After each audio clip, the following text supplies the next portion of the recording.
नमस्कार, स्वागत है आपका पहाड़ प्रभात में। आपके साथ मैं हूं अंजलि भंडारी और रुक करेंगे इस बीच आ रही एक बड़ी खबर की और बड़ी जानकारी आ रही है, वो आपको बता दें। 6 विधायकों को अयोग्य घोषित का मामला सुप्रीम कोर्ट में आज अहम सुनवाई होने जा रही है। जी हां, तो सुप्रीम कोर्ट में आज अहम सुनवाई होने जा रही है। इस वक्त की बड़ी खबर, बड़ी जानकारी। स्पीकर ने 6 विधायकों की सदस्यता रद्द की थी, जिसको चुनौती अब दी है बागी विधायकों ने कोर्ट में, और आज इस पर सुनवाई होने जा रही है। याचिका में स्पीकर के फैसले को चुनौती जो है वो दी गई है। तो 6 विधायकों को अयोग्य घोषित मामले से जुड़ी आ रही है बड़ी खबर, आपको बता रहे हैं। सुप्रीम कोर्ट में आज अहम सुनवाई जो है इस बाबत होने जा रही है। स्पीकर ने 6 विधायकों की सदस्यता रद्द की थी, तो बागी विधायकों को अयोग्य घोषित किया गया था। याचिका में स्पीकर के फैसले को चुनौती दी गई है। तो 6 विधायक जिन्होंने इस फैसले को चुनौती दी सुप्रीम कोर्ट में, और आज इस मामले पर सुनवाई होने जा रही है। ये बड़ी खबर आपको बता रहे हैं। तो ये वो 6 बागी विधायक हैं जिन्होंने क्रॉस वोटिंग की थी राज्यसभा चुनाव में, और जिसके बाद इनकी जो सदस्यता है वो स्पीकर द्वारा रद्द कर दी गई थी। वहीं इन 6 बागी विधायकों ने, आपको बता दें कि सुप्रीम कोर्ट में याचिका दायर की थी इस फैसले के खिलाफ, और आज इस पर सुनवाई होने जा रही है। तो बड़ी खबर, आज ये अहम सुनवाई सुप्रीम कोर्ट में होने जा रही है। 6 विधायकों के अयोग्य करार दिए जाने का यह मामला, 6 विधायकों को अयोग्य घोषित जो किया गया था बागी विधायकों को लेकर, ये याचिका में स्पीकर के फैसले को चुनौती दी गई। बता दें आपको कि 6 विधायकों को अयोग्य घोषित का यह मामला, जिस पर सुनवाई आज होनी है सुप्रीम कोर्ट में। सुप्रीम कोर्ट में यह महत्वपूर्ण सुनवाई होने जा रही है। तो इससे पहले 12 मार्च को सुप्रीम कोर्ट में यह मामला लगा था।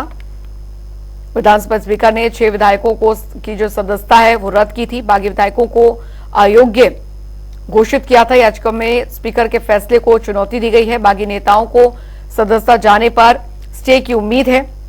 तो चुनाव आयोग शेड्यूल कर चुका है।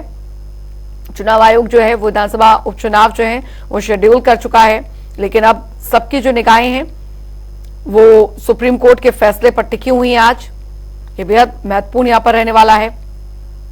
और ये वो 6 विधायक जिनकी सदस्यता विधानसभा स्पीकर द्वारा रद्द की गई थी, और अब आज इस मामले को लेकर ये बड़ा जो फैसला है, अहम जो फैसला है वो आने वाला है। तो ये बड़ी खबर आपको बता रहे हैं यहां पर, जो कि चुनाव आयोग द्वारा विधानसभा उपचुनाव का शेड्यूल जो है इन 6 सीटों पर वो भी तय किया गया है। लेकिन सुप्रीम कोर्ट का फैसला क्या होता है इस बाबत, वो देखना काफी महत्वपूर्ण होगा। तो सुप्रीम कोर्ट में आज ये महत्वपूर्ण सुनवाई जो है वो होने जा रही है।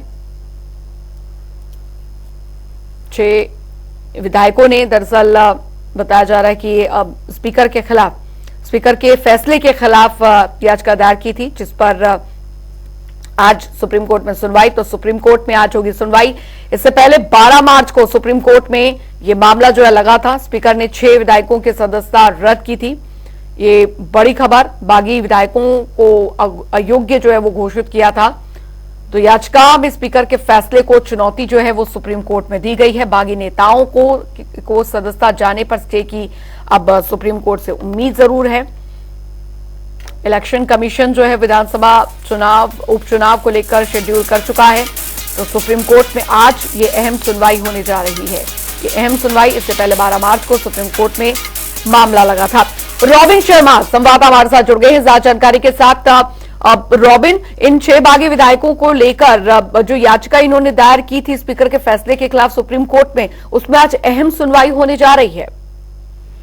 ये देखिए, बहुत ही महत्वपूर्ण दिन है, क्योंकि सुप्रीम कोर्ट में ये मामला है, और पहले 12 तारीख को इससे पहले ये मामला सुप्रीम कोर्ट में लगा था, और वहां जो है एडजॉर्नमेंट के लिए जो सत्यपाल जैन है, जो बागी विधायकों की तरफ से केस लड़ रहे हैं, उन्होंने एडजॉर्नमेंट की मांग की थी, जिसके बाद आज यानी कि 18 तारीख को ये जो मामला है ये सुप्रीम कोर्ट में वहां सुनवाई होगी, और इन 6 विधायकों की जो आगे की दशा है वो यहाँ पर तय होगी। देखिए, सबसे महत्वपूर्ण बात यह है कि चुनाव आयोग की ओर से 7वें चरण में, यानी कि 1 जून की जो तारीख तय है हिमाचल प्रदेश में लोकसभा चुनाव की, उसी के साथ जो 6 सीटें हैं विधानसभा की, जहां पर ये जो कांग्रेस के 6 विधायक ये बागी करार हुए, ये अयोग्य करार हुए हैं, इन पर भी चुनाव का जो शेड्यूल है वो तय किया जा चुका है। लेकिन हमारे पास ऐसे उदाहरण बहुत हैं जहां पर पहले भी इस तरह की जो स्थिति है वो देश में बनी है, और जब सुप्रीम कोर्ट में इस तरह के मामले होते हैं तो जो ये शेड्यूल है ये तय होता है, लेकिन अगर जो ये मामला है ये इनके पक्ष में जाता है, इन बागी विधायकों के पक्ष में जाता है, तो कहीं ना कहीं इनको एक राहत मिल सकती है, और ऐसी भी अभी इनको उम्मीद बनी हुई है। अगर हम इन 6 विधायकों की बात करें तो इसमें देखिए 6 विधानसभा सीटें हैं। धर्मशाला है जहां से बागी विधायक सुधीर शर्मा है, इसके अलावा सुजानपुर है, यहाँ से राजेंद्र राणा है, इसके अलावा एक जनजातीय सीट है लाहौल स्पीति जहां से रवि ठाकुर है, इसके अलावा गगरेट है जहां से युवा विधायक चैतन्य शर्मा है, इसके अलावा बड़सर है जहां से इंद्रदत्त लखनपाल हैं, और इसके अलावा देवेंद्र भुट्टो हैं जो छठे विधायक हैं कांग्रेस के। तो ये तमाम जो 6 विधायक हैं इनकी आज सुनवाई सुप्रीम कोर्ट में है, और इनकी आगे की दशा दिशा आज यहाँ पर तय होती हुई नजर आएगी, क्योंकि ये बहुत महत्वपूर्ण दिन इसलिए भी है क्योंकि जिस तरह का प्रकरण हिमाचल प्रदेश में बना हुआ है, आज उनको लेकर उस पूरे प्रकरण में लेकर जो आगे की पूरी स्थिति है वो आज स्पष्ट होती हुई नजर आएगी। जी चलिए, बहुत बहुत शुक्रिया रॉबिन शर्मा इस तमाम जानकारी के लिए। तो महत्वपूर्ण दिन है आज इन 6 विधायकों के लिए भी, क्योंकि इनके द्वारा जो याचिका दायर की गई सुप्रीम कोर्ट में स्पीकर के फैसले के खिलाफ, उस पर आज ये बड़ी सुनवाई होने जा रही है।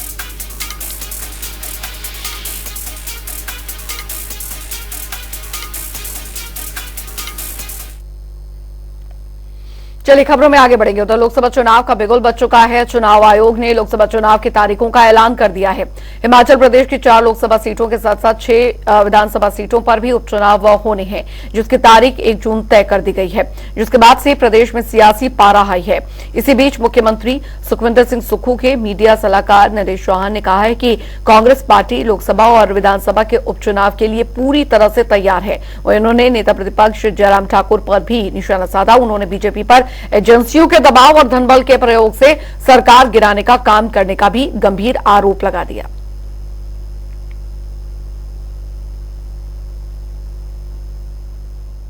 देश का लोकसभा का चुनाव का घोषणा कल इलेक्शन कमीशन ने किया है, जो 7 चरणों में होना है। 19 अप्रैल से शुरू होगा 1 जून तक, और हिमाचल प्रदेश का जो मतदान होगा वो 1 जून को 7वें चरण में हमको रखा गया है। जहाँ तक सवाल है कि भाजपा ने अपने 2 कैंडिडेट लोकसभा के घोषित किए हैं, कांग्रेस पार्टी बहुत जल्दी अपने उम्मीदवारों की घोषणा करने वाली है। ये ठीक है कि हमको बहुत बड़ा समय मिला। हिमाचल प्रदेश में आप समझे तो तकरीबन 2.5 महीने का समय हमको मिला है। लास्ट चरण में हमको रखा गया है, लेकिन हमारी तैयारियां हैं। माननीय मुख्यमंत्री जी ने और पार्टी अध्यक्ष ने मीटिंग की है, और मुझे उम्मीद है कि बहुत जल्दी जो है कांग्रेस पार्टी अपने उम्मीदवारों की घोषणा करने वाली है।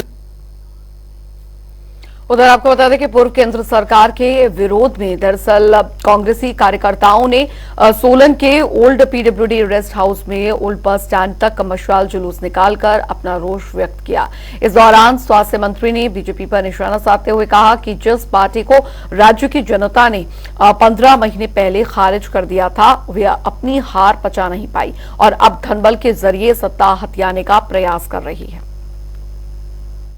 इस संविधान की रक्षा के लिए, और जो हमारा, मैं कहता हूँ, जिस प्रकार का हमारा इंस्टीट्यूशन है, स्पीकर पोस्ट है, चाहे विधानसभा का जो मर्यादा का मैं समझता हूँ हम पाठ पढ़ाते हैं, वो उसकी रक्षा के लिए है, लोकतंत्र की रक्षा के लिए है, और उन मूल्यों की रक्षा के लिए जिसके आधार पर लोकतांत्रिक व्यवस्था हमारे देश में स्थापित हुई है। लोकतांत्रिक व्यवस्था पर आते हैं, चुनते हैं और वो जाते हैं। जो पार्टी उनको चुनकर भेजती है उस पार्टी के प्रति उनकी निष्ठा होती है और वो अपना काम करते हैं।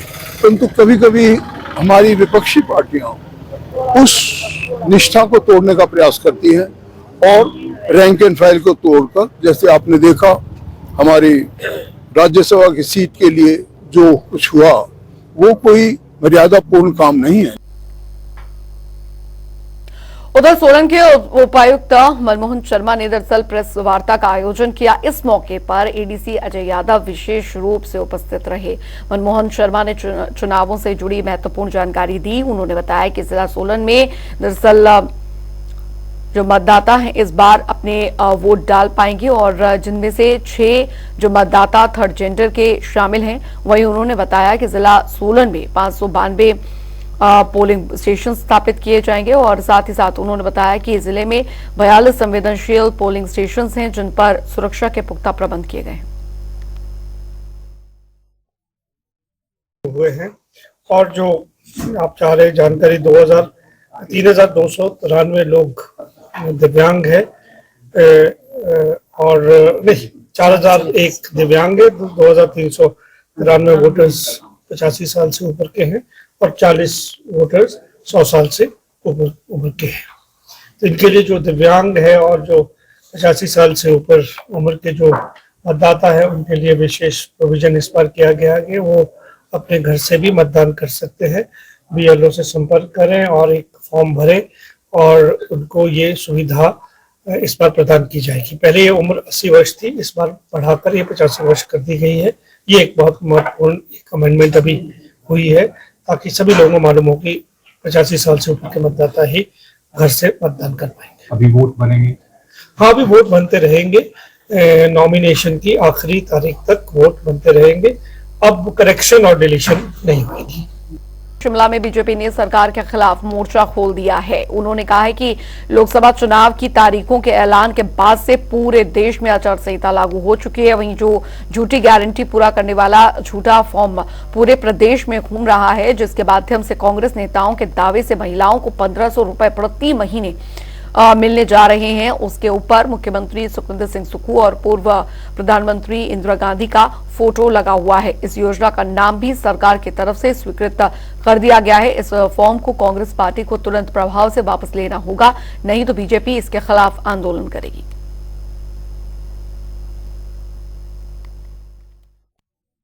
हिमाचल प्रदेश में इंदिरा गांधी प्यारी बहना सम्मान निधि योजना के अंतर्गत जो महिलाओं से प्रदेश भर में फॉर्म भरवाए जा रहे हैं वो आदर्श चुनाव आचार संहिता का सीधा उल्लंघन है। भारतीय जनता पार्टी चुनाव आयोग से ये मांग करती है कि इन फॉर्म्स को तुरंत वापस किया जाए, क्योंकि इसमें प्रदेश के मुख्यमंत्री और देश की पूर्व प्रधानमंत्री और कांग्रेस की नेता के चित्र छपे हैं जो चुनाव को प्रभावित करने का प्रयास करेंगे। भारतीय जनता पार्टी का ये भी आरोप है कि इस योजना के तहत प्रदेश सरकार एक बार पुनः जिस प्रकार से विधानसभा चुनावों में उन्होंने महिलाओं को झूठी गारंटी देकर के वोट लिए थे, इस योजना के तहत वो पुनः इस काम को करने का काम कर रहे हैं।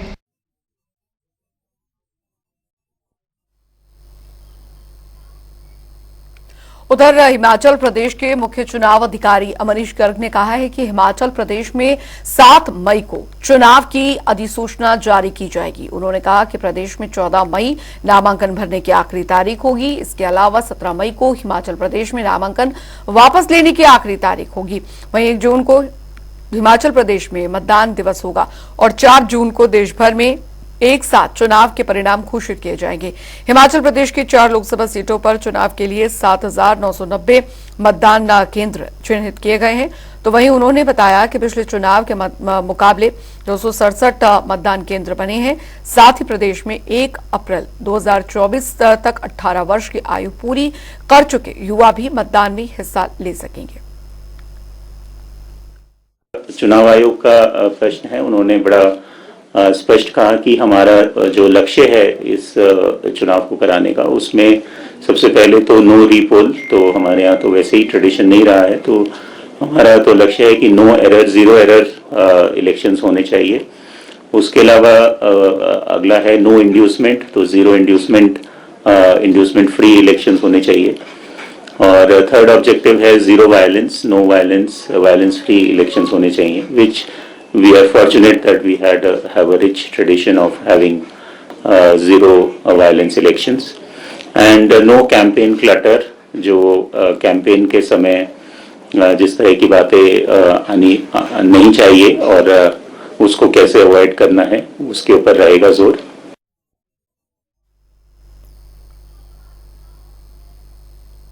उधर विश्व प्रसिद्ध हनुमान मंदिर जाखू में दरअसल बना एस्केलेटर शुरू होने के 2 दिनों बाद ही बंद हो गया। बीते वीरवार को ही मुख्यमंत्री सुखविंदर सिंह सुक्खू ने 8 करोड़ की लागत से बने एस्केलेटर का शुभारंभ किया था। एस्केलेटर बंद होने से श्रद्धालुओं को मंदिर तक पैदल ही जाना पड़ा। वहीं नगर निगम मेयर ने बताया है कि मेंटेनेंस और क्वालिटी चेक की वजह से एस्केलेटर को बंद रखा गया था।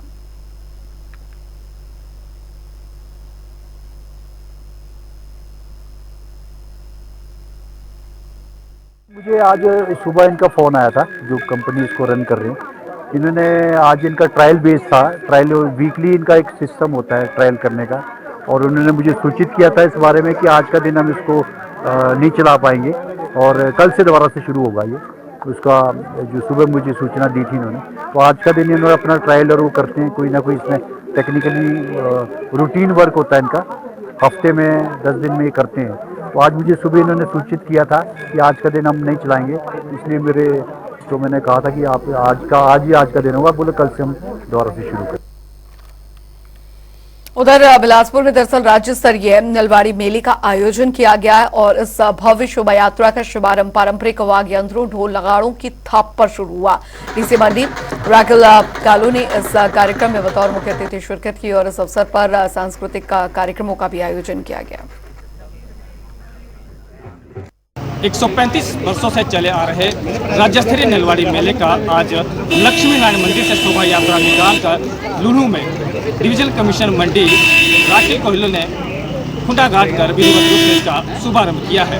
वहीं पर उन्होंने बताया कि मेलों का होना अत्यंत जरूरी है क्योंकि हम पुरानी संस्कृति को संजोए रखते हैं। तो उन्होंने सभी प्रदेशवासियों को नलवाड़ी मेले की भी बधाई दी है और सभी से आग्रह किया है कि इस मेले का खूब आनंद लें। मेले के साथ साथ उन्होंने सभी से यह भी अपील की है कि स्वच्छता का भी ध्यान रखें, आसपास सफाई भी रखें, गंदगी ना फैलाएं। जनता टीवी के लिए बिलासपुर से सुभाष ठाकुर की रिपोर्ट। उधर लोकसभा चुनाव 2024 की तारीखों का ऐलान होने के बाद से ही पूरे देश भर में आदर्श आचार संहिता लागू हो गई है और डीसी बिलासपुर आबिद हुसैन सादिक ने सभी अधिकारियों और आम नागरिकों को आदर्श आचार संहिता की अनुपालना सुनिश्चित करने का आग्रह किया है। वहीं उन्होंने बताया कि बिलासपुर जिले के 4 विधानसभा क्षेत्रों में 418 पोलिंग बूथ स्थापित किए गए हैं, जिनमें से 16 क्रिटिकल पोलिंग स्टेशन हैं। अप्रैल तक भी जो 1 अप्रैल तक 18 साल के हो जाएंगे, उनके वोट अभी हम लगभग 4 मई तक वो बना सकते हैं। तो वो तब तक हमें अप्लाई कर सकते हैं और फॉर्म 6 अपना सबमिट कर सकते हैं। जो वोटर हेल्पलाइन ऐप है VHA, उसमें भी कर सकते हैं, वोटर पोर्टल में भी कर सकते हैं, या वो बूथ लेवल ऑफिसर जो उनका है BLO, उनके थ्रू भी ये बनवा सकते हैं। तो कमीशन ये चाहता है कि कोई भी वोटर जो 18+ का हमारा 1 अप्रैल को होता है, कोई भी छूटना नहीं चाहिए। तो आपके थ्रू भी, आपके माध्यम से भी हम इनको प्लीज ये करते हैं, इन्फॉर्म करते हैं और रिक्वेस्ट करते हैं कि अपना वोट जरूर बनाएं और वोट जरूर दें। और finally I will also call upon all the people जो भी बिलासपुर के हैं कि इस बार हमें रिकॉर्ड वोटिंग करनी है। हम चाहते हैं कि हमारा जो है बिलासपुर नंबर 1 रहे पूरे प्रदेश या पूरे देश में। तो इस बार हमें हर एक जो ये है जो वोटर एलिजिबल है उनको हम वोट करने की अपील करते हैं।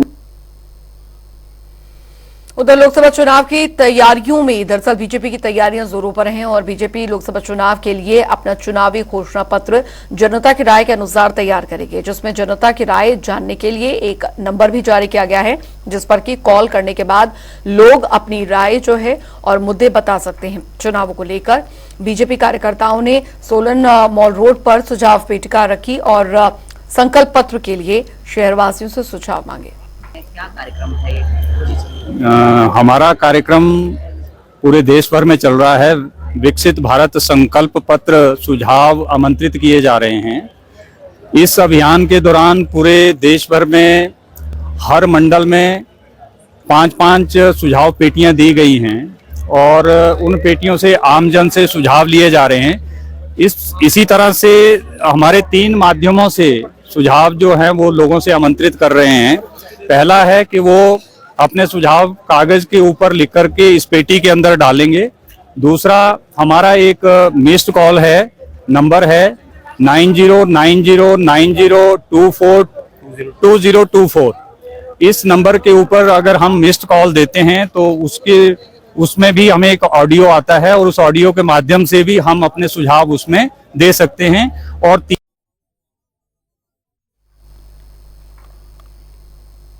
उधर आपको बता दें कि स्वारघाट में बीजेपी पार्टी के त्रिदेव सम्मेलन का आयोजन हुआ और इस बैठक में पूर्व मंत्री गोविंद ठाकुर विशेष रूप से उपस्थित रहे। साथ ही बैठक में लोकसभा चुनाव की रणनीति बनाई गई, तो वहीं उन्होंने लोकसभा चुनाव को लेकर बीजेपी कार्यकर्ताओं में जोश भी भरा।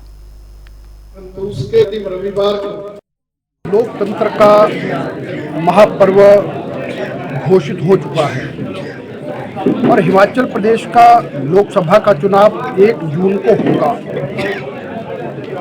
भारतीय जनता पार्टी लगातार अपने कार्यकर्ताओं के साथ संपर्क बनाए रखती है, अपने कार्यकर्ताओं को सदा तैयार रखती है और भारतीय जनता पार्टी का कार्यकर्ता हमेशा कोई भी चुनौती है, कोई चुनाव है, जब भी उसकी पूरी तैयारी रहती है। और आज की जो हमारी यहाँ पर मीटिंग है, तो इस मीटिंग में आज श्री नैना देवी विधानसभा क्षेत्र के भारतीय जनता पार्टी के त्रिदेव, जिन्हें हम ब्रह्मा विष्णु महेश भी कहते हैं, और जिसमें हमारे बूथ पालक, बूथ अध्यक्ष और बीएलए, ये श्रेणी के कार्यकर्ता यहाँ पर थे। उन सबके साथ साथ अपने अपने बूथ पर जीतने की रणनीति बनाई है। चलिए इसी के साथ पहाड़ प्रभात की खबरों में अभी के लिए फिलहाल इतना ही। वक्त है छोटे से ब्रेक का।